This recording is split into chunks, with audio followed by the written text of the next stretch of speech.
The prehistory of Papua New Guinea can be traced to about 50,000 to 60,000 years ago, when people first migrated towards the Australian continent. The written history began when European navigators first sighted New Guinea in the early part of the 17th century. Archaeology. Archaeological evidence indicates that humans arrived on New Guinea perhaps 60,000 years ago, although this is under debate. They came probably by sea from Southeast Asia during an Ice Age period when the sea was lower and distances between islands shorter. Although the first arrivals were hunters and gatherers, early evidence shows that people managed the forest environment to provide food. There also are indications of Neolithic gardening having been practiced at Cook at the same time that agriculture was developing in Mesopotamia and Egypt. Today's staples, sweet potatoes and pigs, were later arrivals, but shellfish and fish have long been mainstays of coastal dwellers' diets. Recent archaeological research suggests that 50,000 years ago people may have occupied sites in the highlands at altitudes of up to 2,000 meters, rather than being restricted to warmer coastal areas. European contact. When Europeans first arrived, inhabitants of New Guinea and nearby islands, whose technologies included bone, wood, and stone tools, had a productive agricultural system. They traded along the coast and in the interior. The first known Europeans to sight New Guinea were probably the Portuguese and Spanish navigators sailing in the South Pacific in the early part of the 16th century. In 1526 to 1527, the Portuguese explorer Jorge de Menezes accidentally came upon the principal island and is credited with naming it Papua, after a Malay word for the frizzled quality of Melanesian people's hair. The Spaniard Juanigo Ortiz de Retez applied the term New Guinea to the island in 1545 because of a perceived resemblance between the island's inhabitants and those found on the African Guinea coast. Although European navigators visited the islands and explored their coastlines thereafter, European researchers knew little of the inhabitants until the 1870s, when Russian anthropologist Nikolai Mikhailovich made a number of expeditions to New Guinea, spending several years living among native tribes, and described their way of life in a comprehensive treatise. Territory of Papua. In 1883, the colony of Queensland tried to annex the southern half of eastern New Guinea, but the British government did not approve.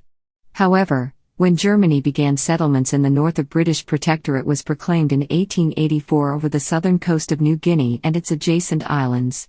The protectorate, called British New Guinea, was annexed outright on September 4, 1888. The possession was placed under the authority of the Commonwealth of Australia in 1902. Following the passage of the Papua Act in 1905, British New Guinea became the territory of Papua, and formal Australian administration began in 1906, although Papua remained under their control as a British possession until the independence of Papua New Guinea in 1975. There was little economic activity in Papua. Australia administered it separately under the Papua Act until it was invaded by the Empire of Japan in 1941, and civil administration suspended. During the Pacific War, Papua was governed by an Australian military administration from Port Moresby, where General Douglas MacArthur occasionally made his headquarters. German New Guinea. With Europe's growing desire for coconut oil, Godefroy's of Hamburg, the largest trading firm in the Pacific, began trading for copper and in the New Guinea Islands. In 1884, the German Empire formally took possession of the northeast quarter of the island and put its administration in the hands of a chartered trading company formed for the purpose, the German New Guinea Company. In the charter granted to this company by the German imperial government in May 1885, it was given the power to exercise sovereign rights over the territory and other unoccupied lands in the name of the government, and the ability to negotiate directly with the native inhabitants. Relationships with foreign powers were retained as the preserve of the German government. The New Guinea Company paid for the local governmental institutions directly, in return for the concessions which had been awarded to it. In 1899, the German imperial government assumed direct control of the territory, thereafter known as German New Guinea. New Guinea was basically a business venture. Thousands of local workers were hired as cheap labor on cocoa and copper plantations. In 1899, the German government took control of the colony from the New Guinea Company of Berlin. Education was in the hands of missionaries. In 1914, when the First World War broke out, Australia seized the German colony. The plantations were given to Australian war veterans, and in 1921 the League of Nations gave Australia a trusteeship over New Guinea. The plantations and gold mining generated a degree of prosperity, Territory of New Guinea. The Commonwealth of Australia assumed a mandate from the League of Nations for governing the former German territory of New Guinea in 1920. It was administered under this mandate until the Japanese invasion in December 1941 brought about the suspension of Australian civil administration. Much of the territory of New Guinea, including the islands of Bougainville and New Britain, was occupied by Japanese forces before being recaptured by Australian and American forces during the final months of the war. Exploration of mandated territory of New Guinea. Akmana Expedition 1929–1930. The exploration of Papua New Guinea has been a continuing process. As of October 2017, new groups of people occasionally are still contacted. Not until recent years has New Guinea's exploration been planned. Much of it has been the work of miners, labor recruiters, missionaries, adventurers, with different objectives in mind. Many of these people have been doers, not recorders of facts, with the result that our knowledge of the territory's exploration has not kept pace with the exploration itself. An exception is the record of the Akmana Gold Prospecting Company's field party, which carried out 2 expeditions from September to December 1929 and from mid-February to the end of June 1930. They journeyed on the Banyanda, a cruiser of 12 meters from Madong up the coast to the mouth of the Sepik River, traveling along that river to Marienberg and Moim, then along the Korosamari River to the Karawadi River and on to the Arabundio River in Yemes, after which it was necessary to transport their stores and equipment by pinnace, canoe and ultimately on foot to their mountain base on the upper Arabundio River. During their first expedition, the Akmana field party prospected the tributaries of the Arabundio and then trekked across a spur of the central mountain range to sample the upper Karawadi River. Retracing their steps to the Arabundio, they then headed out across another spur of the central mountain range to the junction of the Uat River with the Jimmy and Bayir rivers, again without finding gold in sufficient quantity. Returning to Madong at the end of December 1929, several of the party went back to Sydney to obtain instructions from the Akmana Gold Prospecting Company. In mid-February 1930, the second expedition quickly returned to their mountain base and on across the mountains to the junction of the Uat with the Bayir and Jimmy rivers. They prospected south along the Bayir River to its junction with the Marimuni and Tarawa rivers, where they established a palisaded forward camp naming the place Akmana Junction. From this base they prospected along the Marimuni River and its tributaries, again without success. Finally they prospected the Tarawa River south past the tributary which flows to Waipai, once more without success, and on the advice of mining engineer Seal, it was decided there was nothing to justify further exploration. They had not progressed to any country on the southern watershed through which the early explorers and prospectors traveled to the Hagen Range and Wabog. The party returned to Madong, sailing for Sydney on July 3, 1930. After leading the first expedition, Sam Freeman did not return and Reg Beasley became party leader of the second expedition, with Ponty Seal mining engineer, Bill McGregor and Beasley prospectors and recruiters, and Ernie Shepard in charge of transport and supplies, prospecting when opportunity arose. They had all served overseas during World War I with the AIF on the Western Front, in Egypt and the Levant, and had previously been to New Guinea. In 1926 Freeman was near Marienberg with Ormelda drilling for oil. Shepard was with Dr. Wade and R.J. Winters on their geological survey of an oil lease of 26,000 square kilometers in the Bogia and Nubio to Ramu region and up the Sepik River to Kuka 100 kilometers above Ambunto.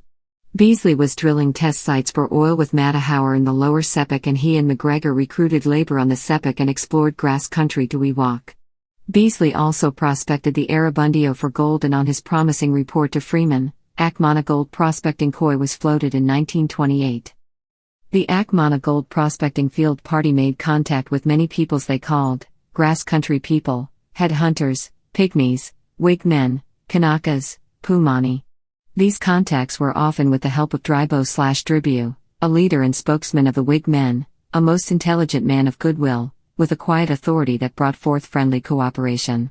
We made a peaceful entry into this new country, establishing a reputation for fair trade and decent behavior, but gold was our interest, and we had traced the rivers and tributaries as far as practicable where conditions and results justified the effort and found nothing worthwhile. In the many years since, there have been quite a few reports of prospecting parties in the area. But nothing of note has been reported, so we did not leave much behind, it seems. Members of the Akmana party donated wigs they had brought back to various museums. 2 of them went to the Australian Museum, Sydney. Current records at the Australian Museum show that Beasley's wig, described as a cap composed of human hair from the headwaters of the Ewart River, Central Mountains, mandated territory of NG, was lodged on January 31, 1930, presumably on his quick visit to Sydney after the first expedition. Shepherd presented another wig to Father Kirschbaum, who wanted to send it to Germany. The wigs at the Australian Museum were later confused with some brought out of the Highlands 10 years afterwards by Jim Taylor during his Hog and Sepik patrol, and wrongly attributed to him when put on display. Seal presented 2 wigs to the National Museum Canberra in 1930. World War II. Shortly after the start of the Pacific War, the island of New Guinea was invaded by the Japanese. Most of West Papua, at that time known as Dutch New Guinea, was occupied, as were large parts of the territory of New Guinea, but Papua was protected to a large extent by its southern location and the near-impassable Owen Stanley Ranges to the north. The New Guinea campaign opened with the battles for New Britain and New Ireland in the territory of New Guinea in 1942. Rabaul, the capital of the territory, was overwhelmed on 22 to 23 January and was established as a major Japanese base from whence they landed on mainland New Guinea and advanced towards Port Moresby in Australia. Having had their initial effort to capture Port Moresby by a seaborne invasion disrupted by the U.S. Navy in the Battle of the Coral Sea, the Japanese attempted a landward invasion from the north via the Kokoda Trail. From July 1942, a few Australian reserve battalions, many of them very young and untrained, fought a stubborn rearguard action against a Japanese advance along the Kokoda Track, towards Port Moresby, over the rugged Owen Stanley Ranges. Local Papuans, called Fuzzy Wuzzy Angels by the Australians, assisted and escorted injured Australian troops down the Kokoda Trail. The militia, worn out and severely depleted by casualties, were relieved in late August by regular troops from the 2nd Australian Imperial Force, returning from action in the Mediterranean theatre. The Japanese were driven back. The bitter Battle of Bunagona followed, in which Australian and United States forces attacked the main Japanese beachheads in New Guinea, at Buna, Sanananda, and Gona. Facing tropical disease, difficult terrain and well-constructed Japanese defenses, the Allies only secured victory with heavy casualties. In early September 1942, Japanese Marines attacked a strategic Royal Australian Air Force base at Milne Bay, near the eastern tip of Papua. They were beaten back by the Australian Army, and the Battle of Milne Bay is remembered as the first outright defeat on Japanese land forces during World War II. The offensives in Papua and New Guinea of 1943-44 were the single largest series of connected operations ever mounted by the Australian Armed Forces. The Supreme Commander of Operations was the United States General Douglas MacArthur, with Australian General Thomas Blamey taking a direct role in planning and operations being essentially directed by staff at New Guinea Force Headquarters in Port Moresby. Bitter fighting continued in New Guinea between the largely Australian force and the Japanese 18th Army based in New Guinea until the Japanese surrender in 1945. The New Guinea campaign was a major campaign of the Pacific War. In all, some 200,000 Japanese soldiers, sailors and airmen died during the campaign against approximately 7,000 Australian and 7,000 American service personnel. The territory of Papua and New Guinea. Following the surrender of the Japanese in 1945, civil administration of Papua as well as New Guinea was restored, and under the Papua New Guinea Provisional Administration Act, Papua and New Guinea were combined in an administrative union. The Papua and New Guinea Act 1949 formally approved the placing of New Guinea under the international trusteeship system and confirmed the administrative union under the title of the Territory of Papua and New Guinea. The act provided for a legislative council, a judicial organization, a public service, and a system of local government, with Sir Donald Cleland as administrator. Cleland remained in the position till his retirement in 1967, then remaining in Port Moresby until his death in 1975. The House of Assembly of Papua and New Guinea replaced the Legislative Council in 1963, and after elections on 15 February, opened on June 8, 1964. In 1972, the name of the territory was changed to Papua New Guinea. Australia's change of policy towards Papua New Guinea largely commenced with the invitation from the Australian government to the World Bank to send a mission to the territory to advise on measures to be taken towards its economic development and political preparation. The mission's report, The Economic Development of the Territory of Papua New Guinea, published in 1964, set out the framework upon which much of later economic policy, up to and beyond independence, proceeded. Independence. Elections in 1972 resulted in the formation of a ministry headed by Chief Minister Michael Somare, who pledged to lead the country to self-government and then to independence. Papua New Guinea became self-governing on December 1, 1973 and achieved independence on September 16, 1975. The country joined the United Nations on October 10, 1975 by way of Security Council Resolution 375 and General Assembly Resolution 3368. The 1977 national elections confirmed Michael Somare as Prime Minister at the head of a coalition led by the Pang Party. However, his government lost a vote of confidence in 1980 and was replaced by a new cabinet headed by Sir Julius Chan as Prime Minister. The 1982 elections increased Pang's plurality, and Parliament again chose Somare as Prime Minister. In November 1985, the Somare government lost another vote of no confidence, and the parliamentary majority elected Pizwingti, at the head of a five-party coalition, as Prime Minister. A coalition, headed by Wingti, was victorious in very close elections in July 1987. In July 1988, a no-confidence vote toppled Wingti and brought to power Robbie Namalu, who a few weeks earlier had replaced Somare as leader of the Pang Party. Such reversals of fortune and a revolving door succession of prime ministers continue to characterize Papua New Guinea's national politics. A plethora of political parties, coalition governments, shifting party loyalties and motions of no confidence in the leadership all lend an air of instability to political proceedings. Under legislation intended to enhance stability, new governments remain immune from no-confidence votes for the first 18 months of their incumbency. A 9-year secessionist revolt on the island of Bougainville claimed some 20,000 lives.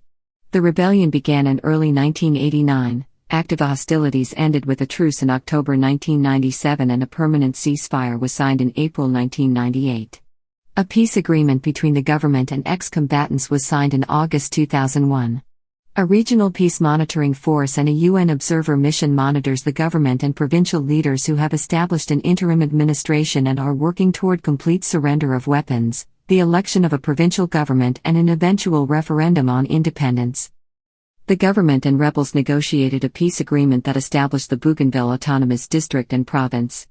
The autonomous Bougainville elected Joseph Kabui as president in 2005, who served until his death in 2008. He was succeeded by his deputy John Tabanaman as acting president while an election to fill the unexpired term was organized. James Tanis won that election in December 2008 and served until the inauguration of John Momies, the winner of the 2010 elections. As part of the current peace settlement, a referendum on independence is planned to be held in Bougainville sometime before mid-2020. Preparations were underway in 2015. Numerous Chinese have worked and lived in Papua New Guinea, establishing Chinese-majority communities. Chinese merchants became established in the islands before European exploration. Anti-Chinese rioting involving tens of thousands of people broke out in May 2009. The initial spark was a fight between ethnic Chinese and Papua New Guinean workers at a nickel factory under construction by a Chinese company. Native resentment against Chinese ownership of numerous small businesses and their commercial monopoly in the islands led to the rioting. The Chinese have long been merchants in Papua New Guinea. On the same year, Papua New Guinea asked various Southeast Asian nations for their support for Papua New Guinea's full membership bid in the ASEAN. Indonesia supported the bid after Papua New Guinea supported Indonesia's hold on its Papua region. However, Christian-majority Philippines and Buddhist-majority Thailand, Vietnam, and Cambodia have expressed displeasure over Papua New Guinea's anti-LGBT laws, stating that equality-friendly Timor-Leste would most likely be a more feasible ASEAN member state in the future. From February to March 2018, a chain of earthquakes hit Papua New Guinea, causing various damages. Various nations from Oceania, including Australia and New Zealand, immediately sent aid to the country. In May 2019, James Marip was appointed as the new Prime Minister, after a tumultuous few months in the country's political life. Marip was a key minister in his predecessor Peter O'Neill's government, and his defection from the government to the opposition camp had finally led to O'Neill's resignation from office.